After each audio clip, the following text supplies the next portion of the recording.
decía que a medida que se acercaban a la orilla, se reunía una multitud de cientos de personas, a la cual se agregaban más cada minuto.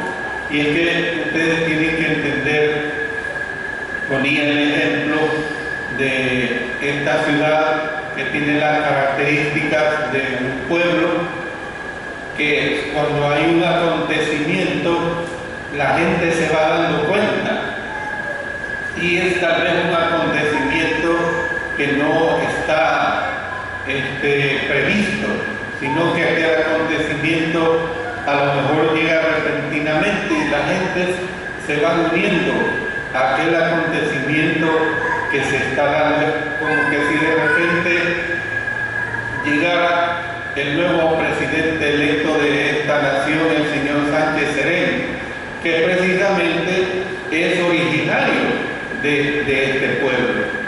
Entonces eso causa cierto impacto para atraer a las personas. Bueno, en la lección que sigue, cuando nos toque ver esa lección, vamos a ver un relato más completo de este suceso. Y en este punto de la lección será recomendable que se recalque pues la importancia precisamente de este evento. Cristo tuvo la bondad de tener compasión de ellos y conforme a su costumbre comenzó a enseñarles y a sanar a los enfermos. Note lo que dice en Mateo 14, verso 14.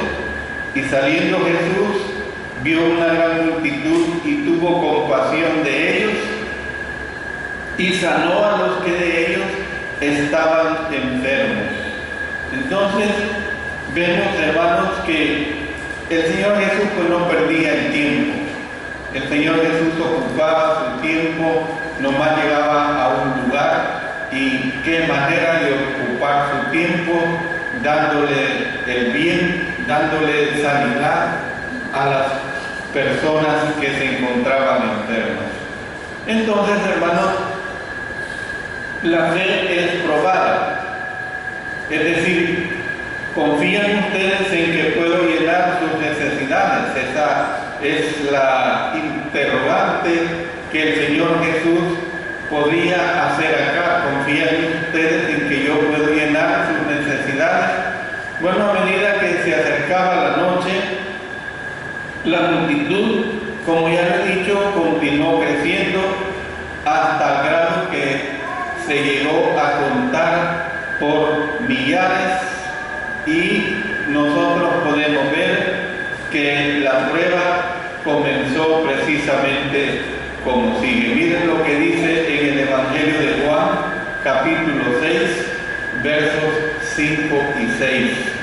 Dice que cuando alzó Jesús los ojos y vio que había venido a él gran multitud, dijo a Felipe: ¿de dónde compraremos pan para que coman estos? Pero esto decía para probarle, porque él sabía lo que había de hacer. Felipe interpretó que las palabras de Cristo constituían una prueba de su habilidad para hacer cálculos, y él respondió diciendo: 200 denarios de pan no bastarían para que cada uno de ellos tomase un poco. Ahí se lo dice en el verso 7 de Juan capítulo 6. A lo mejor Felipe tenía habilidades contables, y cuando habla de 200 denarios está hablando de una cantidad considerable, pero para la multitud que estaba presente, él dice: no nos alcanzarían 200 denarios. Y desde el punto de vista humano hay que entender a Felipe. Desde el punto de vista, él, acuérdense que era un proceso en que se estaba, y que a pesar de que habían visto tantos tantas maravillas de nuestro Señor, el efecto humano no lo dejaban y ocupaba un lugar muy fuerte en sus mentes y en sus corazones. Poco después, el resto de los apóstoles fue sometido a esta misma prueba elemental de fe. Miren lo que dice en Mateo capítulo 14, leyendo los versos 15 y 16. Cuando anochecía, se acercaron a él sus discípulos diciendo: el lugar es desierto y la hora ya pasada. Despide a la multitud para que vayan por las aldeas y compren de comer. Jesús les dijo: no tienen necesidad de irse, dadle vosotros de comer.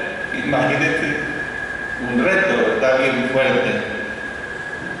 Cuando los 12 oyeron el mandato de Cristo en el sentido de darles de comer, darle de comer a la multitud, hermanos. Mire, si usted de repente tiene una visita y más o menos es la hora de alimentación y a lo mejor usted no está preparado, usted se preocupa, más si usted quiere agradar a aquella visita con una persona o dos personas que le lleguen a la hora de un tiempo de comida.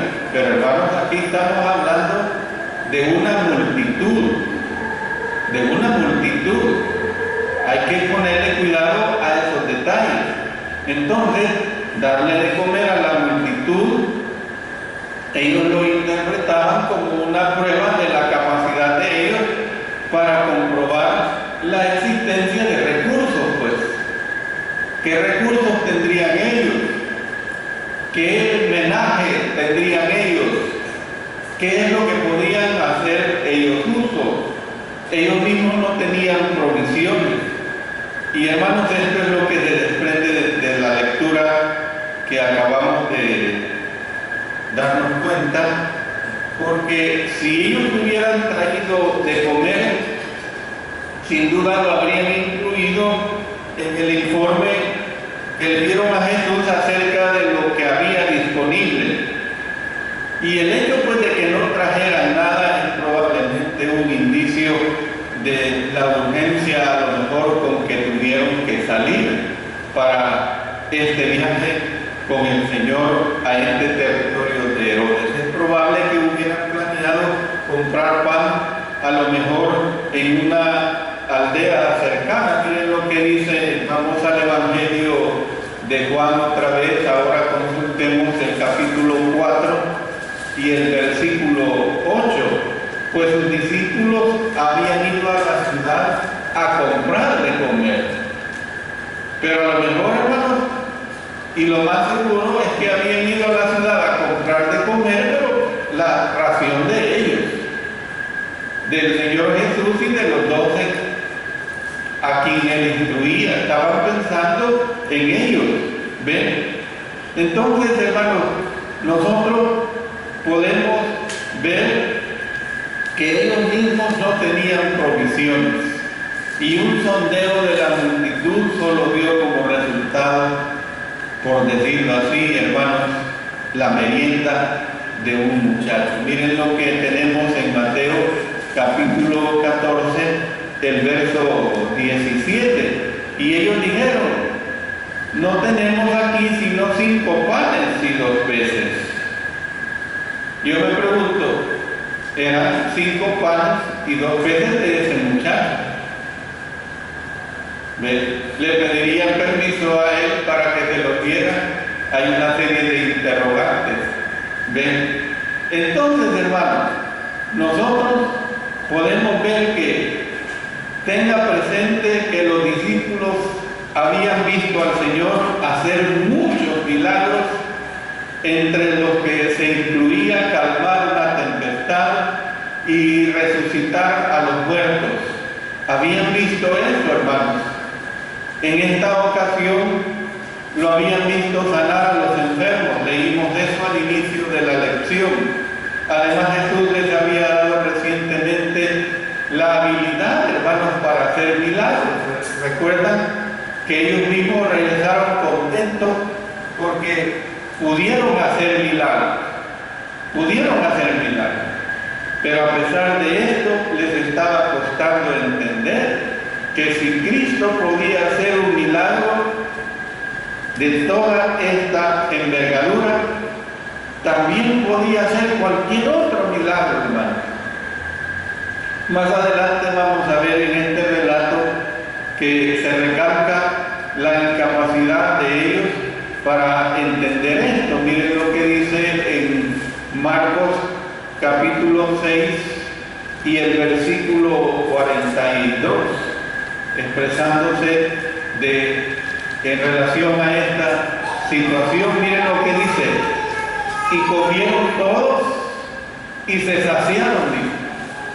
Fíjense, hermanos, que dice que no dice que comieron algunos, sino dice que comieron todos y además dice que se saciaron. O sea, quedaron, que es saciarse, hermanos, es quedar totalmente satisfechos, quedar totalmente sin hambre. ¿Ven? Entonces, Cristo podía hacer un milagro, también podía hacer cualquier otro milagro, incluyendo el milagro de la alimentación de los 5,000 hombres y más, precisamente, más las mujeres y los niños, con un puñado de panes y peces, con 5 panes y con 2 peces. Tomando las míseras raciones con que contaban, Jesús mandó a la multitud recostarse sobre la hierba para comer.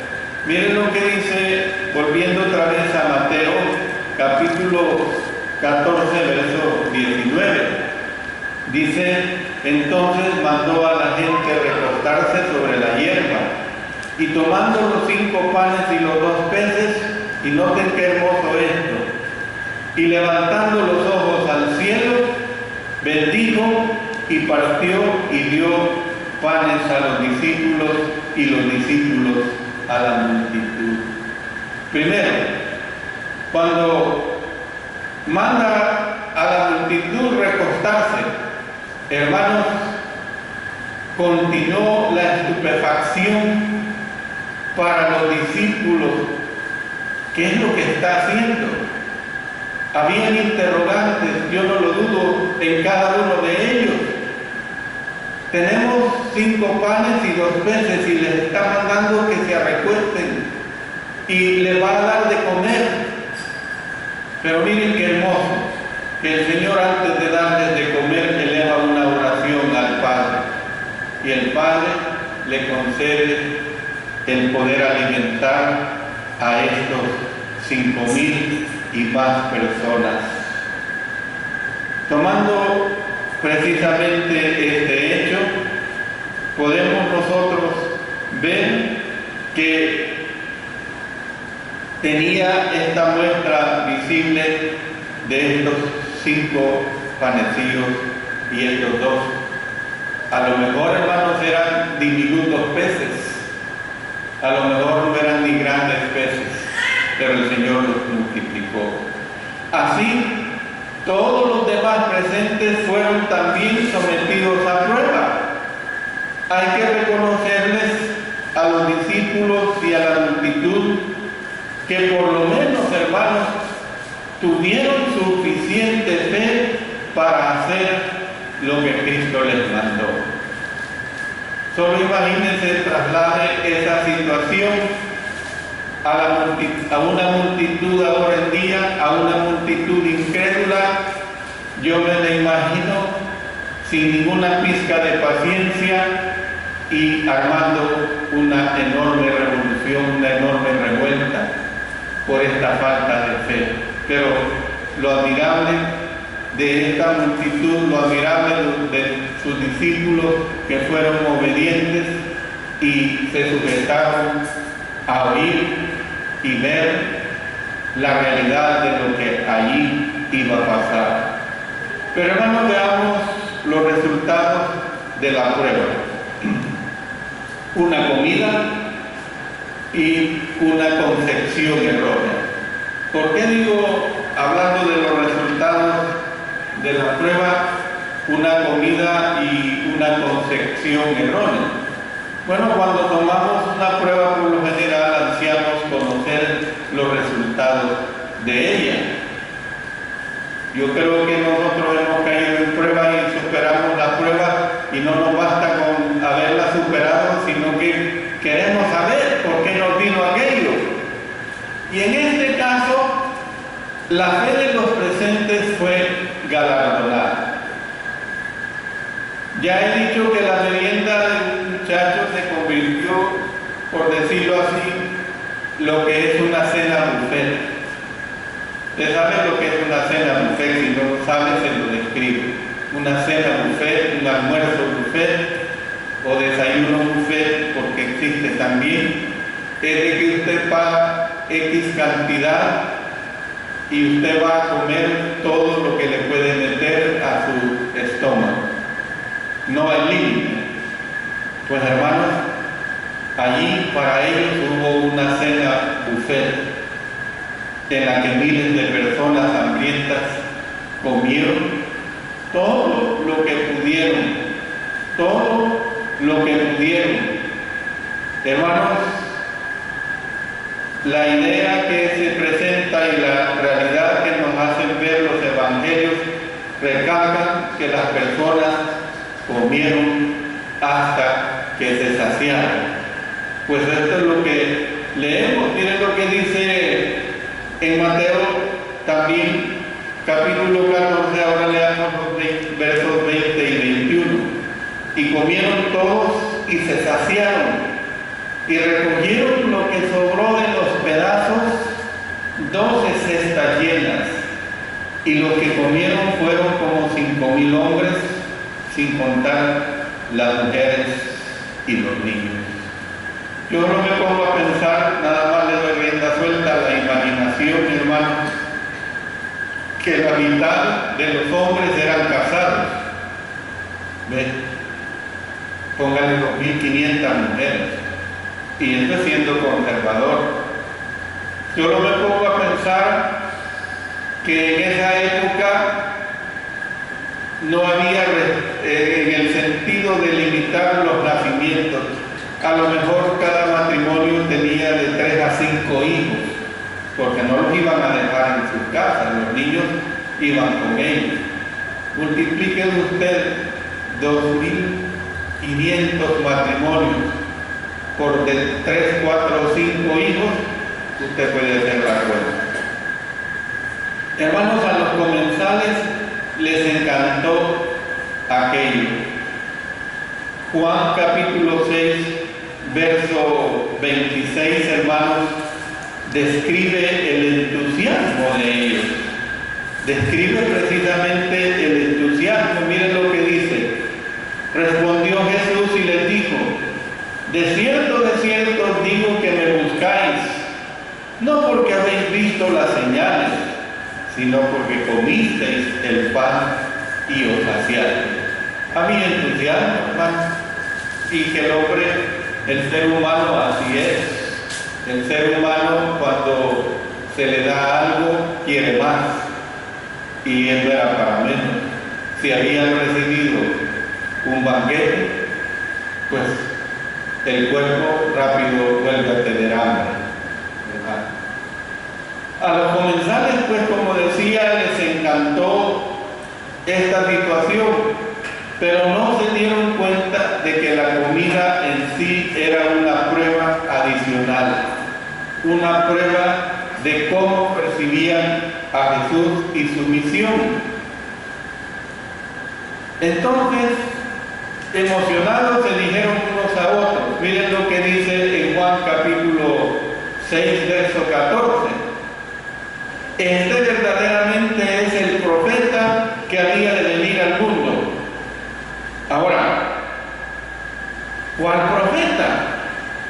Bueno, aparentemente la gente estaba recordando la aseveración de Moisés en el sentido de que Dios les levantaría profeta. Mire lo que dice, vamos a Deuteronomio capítulo 18 y el versículo 15. profeta de en medio de ti, de tus hermanos, como yo, te levantará Jehová tu Dios, a él oiréis.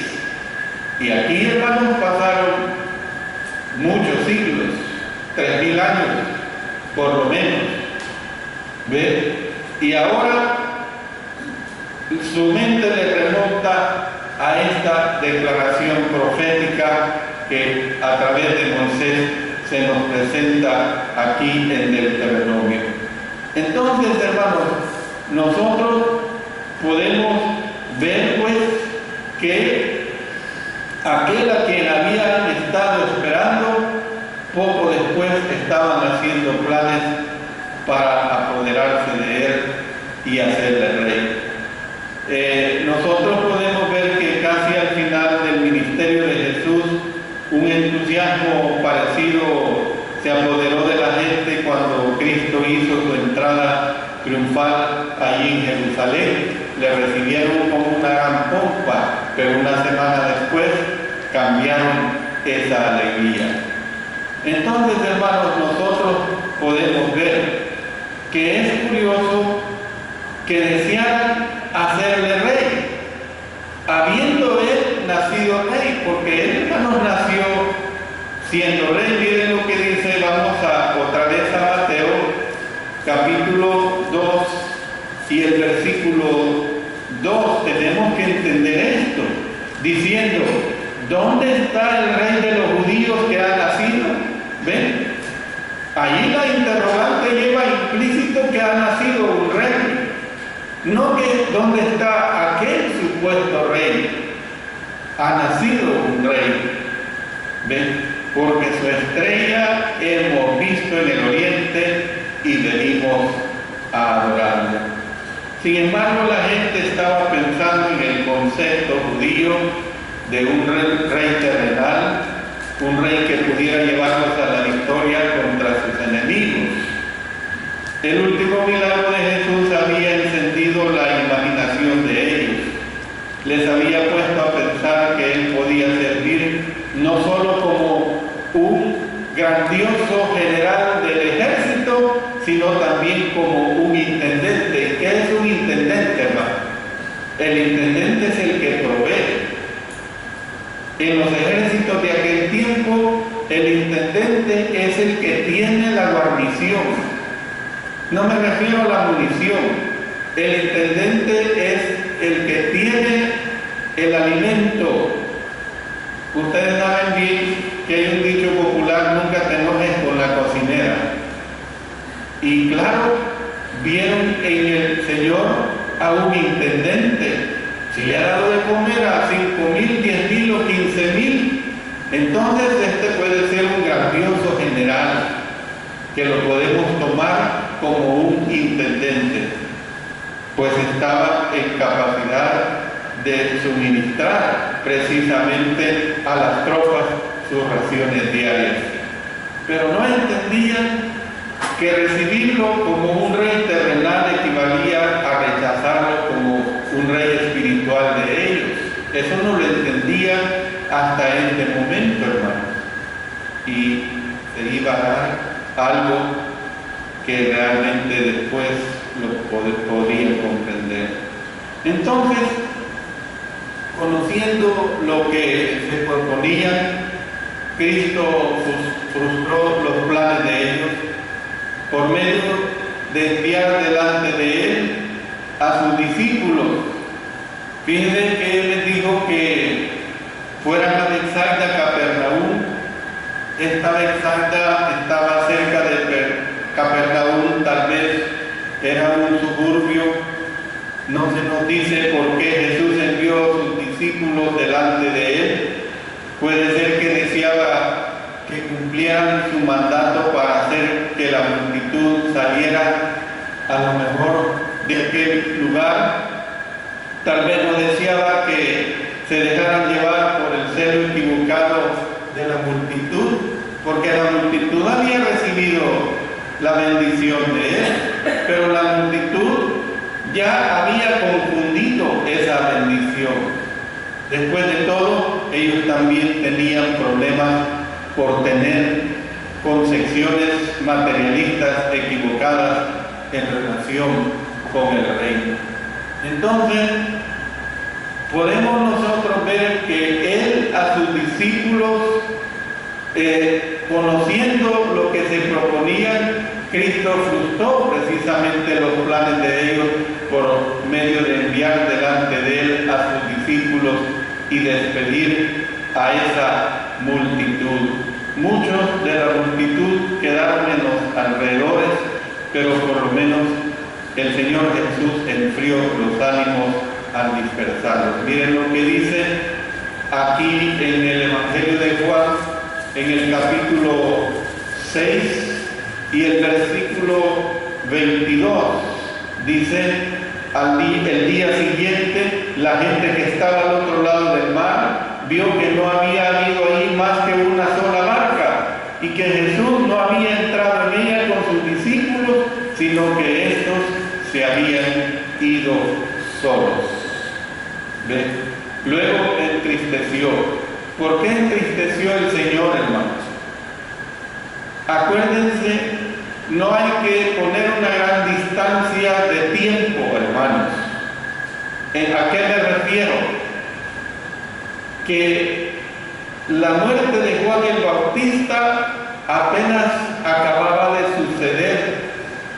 Y ustedes recuerden que Juan el Bautista era su primo. Y además de que era su primo, ustedes recuerden que el Señor amó a Juan el Bautista. ¿Por qué? Porque Juan el Bautista vino a preparar el camino para él. Y luego Juan el Bautista le bautizó. Y ustedes recuerden que Juan el Bautista se reveló en cierta manera de no bautizarle a él. Le dice, tú vienes a mí, yo debo ser bautizado por ti. Y el Señor le dijo, deja que se cumpla la voluntad de mi Padre. Estoy parafraseando esa situación. Entonces, a esta altura, Juan el Bautista ya había sido decapitado.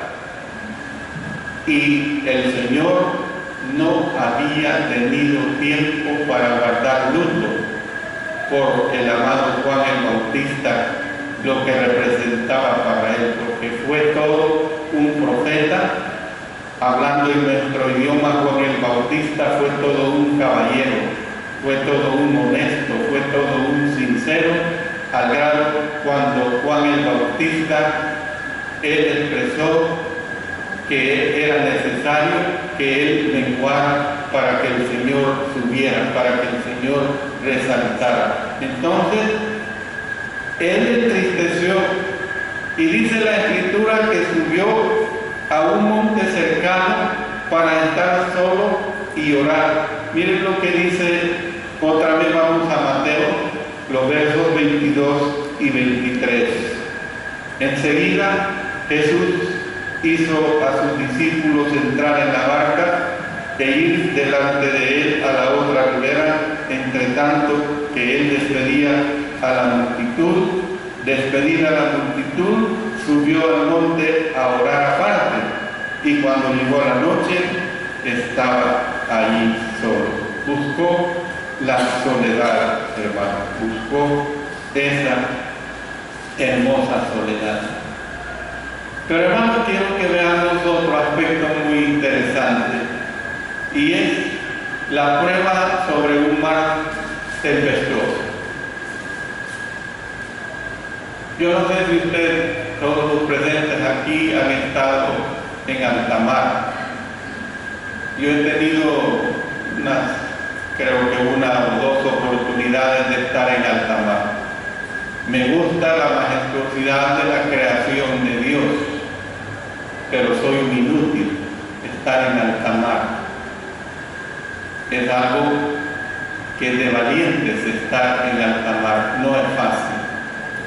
Cuando Jesús les dijo a sus apóstoles que entraran en la barca y fueran a Capernaum, aparentemente esperaron que Él se les uniera haría después que terminara de despedir a la multitud. Miren, allí en Juan, ustedes se han dado cuenta que estoy intercambiando entre Mateo capítulo 14 y Juan capítulo 6. Allí en el verso 17 dice: y entrando en una barca, iban cruzando el mar hacia Capernaum.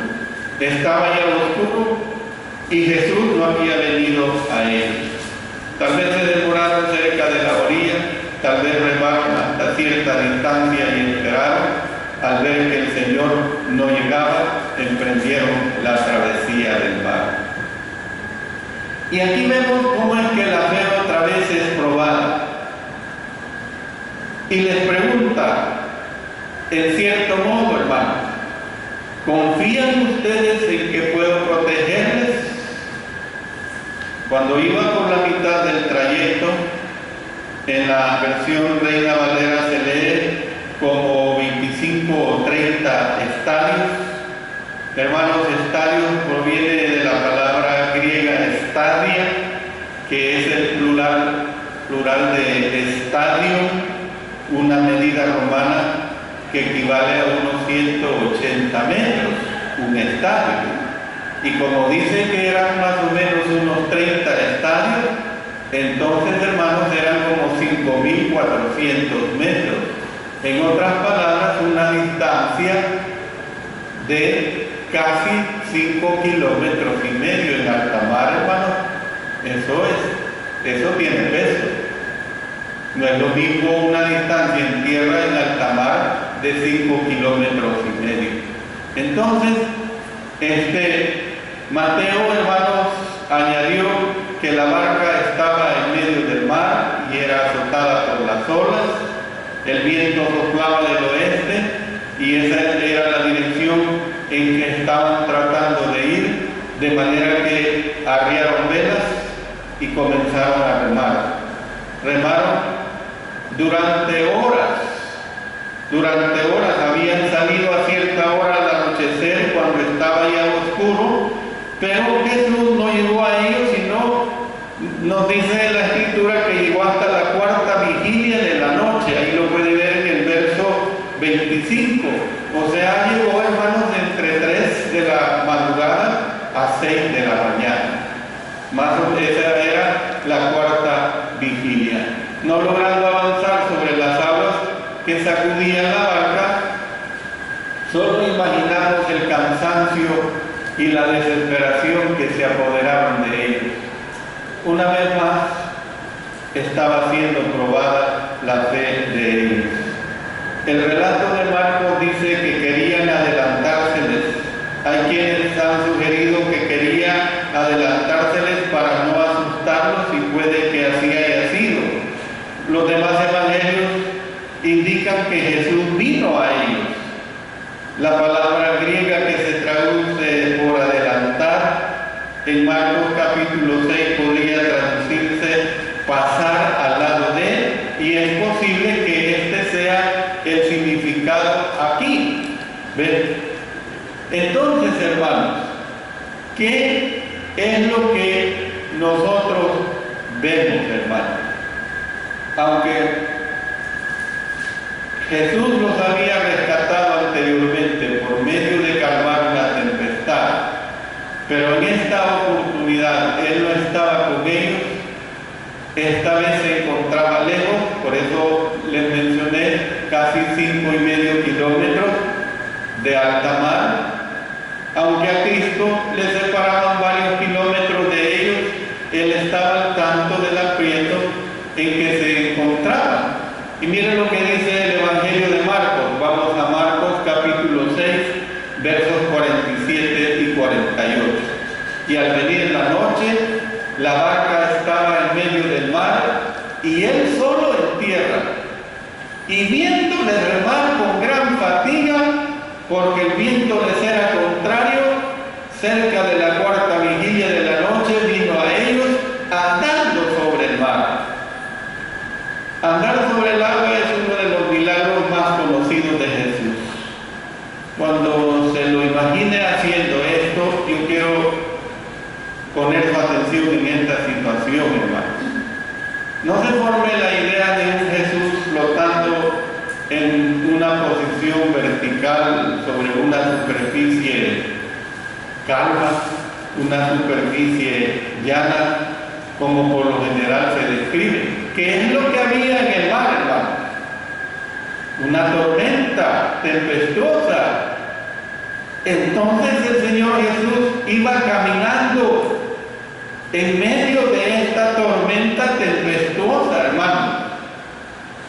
No iba como que usted y yo vamos caminando en una forma horizontal, en una forma recta, en esa superficie, sin problemas. No, hermano. Iba caminando en medio de esa tempestad. Entonces, imagínenselo subiendo y bajando, primero sobre la cresta de las olas y luego sobre el valle que había entre estas, al avanzar sobre el mar sacudido precisamente por esa horrible tempestad. Y cuando Cristo se acercaba a la barca, los discípulos vislumbraron su silueta, tal vez en el destello de un relámpago. Su inesperada aparición les asustó más que la tempestad. Por eso hemos dicho que los discípulos, viéndole andar sobre el mar, se turbaron diciendo: un fantasma.